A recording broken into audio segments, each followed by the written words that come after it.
አብዛኞቹ ሰዎች የነፍስ ጓደኛቸውን ለማግኘት እየጸለዩ ነው።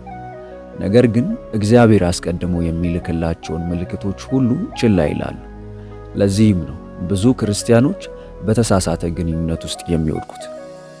በዚህ ቪዲዮ እግዚአብሔር ለእናንተ የነፍስ ጓደኛችሁን የሚገልጥባቸውን 5 ምልክቶች የምናይ ይሆናል። እንደተለመደው ቪዲዮውን ላይክ አድርገው በመጀመር አብረውን ያገልግሉ። ለቻናሉ አዲስ ከሆኑ ደግሞ ሰብስክራይብ በማድረግ ቤተሰብ ይሁኑ። አሁን በቀጥታ ወደ መልእክቱ እንለፍ። እግዚአብሔር የነፍስ ጓደኛን የሚገልጥበት የመጀመሪያው መንገድ በጣም ቀላል ነው። አብዛኞቹ ሰዎች ወዲያውኑ ያልፉታል። ያም ሰላም ነው። ፊልጵስዩስ ምዕራፍ 4 ቁጥር 7 እንዲህ ይላል፣ አእምሮንም ሁሉ የሚያልፍ የእግዚአብሔር ሰላም ልባችሁንና ሐሳባችሁን በክርስቶስ ኢየሱስ ይጠብቃል። ያ ሰላም ምልክት ነው። እግዚአብሔር በአንድ ነገር ውስጥ ሲሆን በመንፈስህ ውስጥ የተረጋጋ ሁኔታ አለ። አትጨነቅም። እያስገደድከው አይደለም። ነገር ግን የሆነ ነገር ሲበላሽ ያ ሰላም ይጠፋል እና አብዛኞቹ ሰዎች ይህንን ችላ ይላሉ። ያም ሆነ ይህ ሰውየው ማራኪ ወይም አስቂኝ ስለሆነ ወይም በዝርዝራቸው ውስጥ ያሉትን የትዳር ጓደኛ ምርጫቸውን ስለሚያሟላ ብቻ ይቀጥላሉ። እውነቱ ይኸውልህ፣ ትክክለኛው ሰው ሰላምህን አይሰርቅም፣ እንዲያውም ይጨምራል። ሁለተኛው መንገድ እግዚአብሔር የነፍስ ጓደኛን የሚገልጠው በጊዜ ሂደት ወጥ በሆነ ጸሎት ነው። የአንድ ጊዜ ጸሎት አይደለም፣ ወጥ የሆነ ጸሎት። ኤርምያስ 33 ቁጥር 3 እንዲህ ይላል፣ ወደ እኔ ጩኽ እኔም እመልስልሃለሁ፣ አንተም የማታውቀውን ታላቅና ኃይለኛ ነገርን አሳይሃለሁ። ጸሎትን በተመለከተ እንግዳ የሆነው ነገር ይኸውልህ፣ አንድን ሰው ለረጅም ጊዜ በእውነት ወደ እግዚአብሔር ስታመጣው እውነቱን ያጠነክረዋል ወይም ፍላጎቱን በቀጥታ ያስወግዳል። ሁለቱም መልሶች ናቸው። በሁለቱም እግዚአብሔር ይመራቸዋል። ሦስተኛው መንገድ እግዚአብሔር የነፍስ ጓደኛችሁን የሚገልጠው እሴቶችን በማስተካከል ነው። ስሜት ብቻ አይደለም፣ እሴቶች። አሞጽ ምዕራፍ 3 ቁጥር 3 እንዲህ ሲል ይጠይቃል፣ በውኑ ሁለት ሰዎች ሳይስማሙ በአንድነት ይሄዳሉን? እግዚአብሔር የሆነ ነገር እየነገረ ነው። ሁለት ሰዎች ሙሉ በሙሉ በተለያዩ አቅጣጫዎች ሲንቀሳቀሱ አንድ ሕይወት መገንባት አይችሉም። በቃ አይሰራም። እግዚአብሔርን እንዳንተ ይወዳሉ፣ ገንዘብን፣ ቤተሰብን እና ዓላማን በተመሳሳይ እምነት ይቆጣጠራሉ። ጋብቻ በእውነቱ የቆመበት መሠረት ይህ ነው። አራተኛ፣ እግዚአብሔር በዙሪያ ያሉ ሰዎችን ይጠቀማል። አሁን ይህ አስደሳች ነው፣ ምክንያቱም ማህበረሰብህ በስሜታዊነት ስትሳተፍ ማየት የማትችላቸውን ነገሮች ስለሚያይ።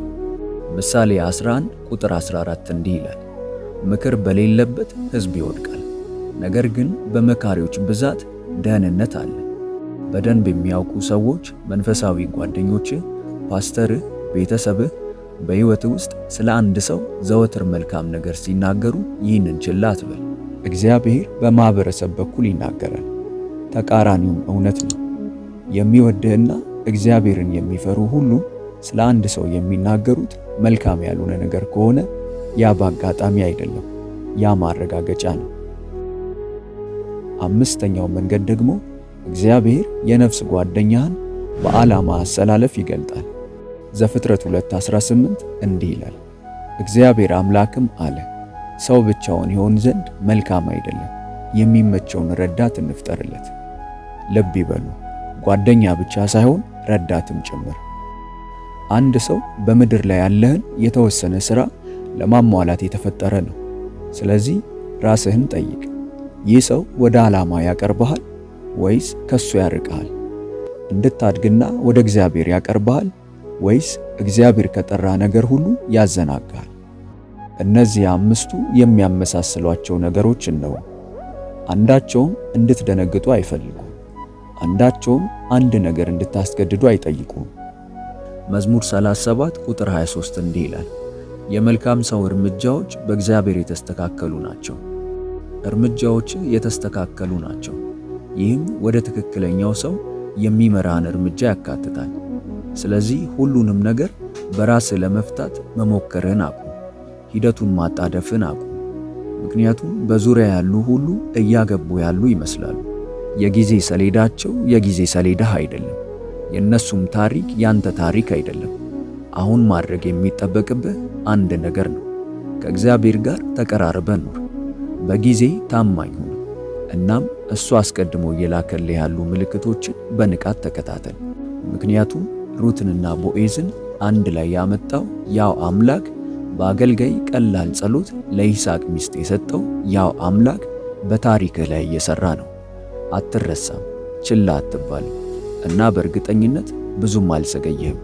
ሂደቱን እመን፣ ሰላምን እመን። ከሁሉም በላይ ደግሞ ፍቅርን በመጀመሪያ የፈጠረውን አምላክ እመን። ይህ መልእክት በእውነት መንፈስዎን የሚነካውት ከሆነ እግዚአብሔር ሆይ የምትሰጠኝን ምልክቶች እንዳስተውል እርዳኝ የሚለውን መልእክት በኮመንት ላይ አስቀምጡልን፣ እናየዋለን። ቪዲዮውን ላይክ እና ለወዳጆ ሼር በማድረግ አብረውን ያገልግሉ። ለቻናሉ አዲስ ከሆኑ ደግሞ ሰብስክራይብ በማድረግና የደውል ምልክቷን በመጫን ቤተሰብ ይሁኑ። በቀጣይ በአዲስ ቪዲዮ እስከምንገናኝ ሰላም ሁኑ። ሆሊቲዩብ ኢትዮጵያ ዩቲዩብ ቻናል ተባርካችኋል። በይበልጥ በመንፈሳዊ ሕይወቶ እጅግ የሚበረቱባቸውና መንፈሳዊ ረሃቡን የሚጨምሩ ትምህርቶች እንዲሁም የጸሎት አገልግሎት በየቀኑ እንዲደርሱ ሰርቫንት መልካሙን ጌታ በማለት የፌስቡክ እንዲሁም የቲክቶክ አካውንታችንን እንዲሁም ሆሊቲዩብ ኢትዮጵያ ብለው ሰርች በማድረግ የቴሌግራም ቻናላችንን ይቀላቀሉ። ተባርካችኋል።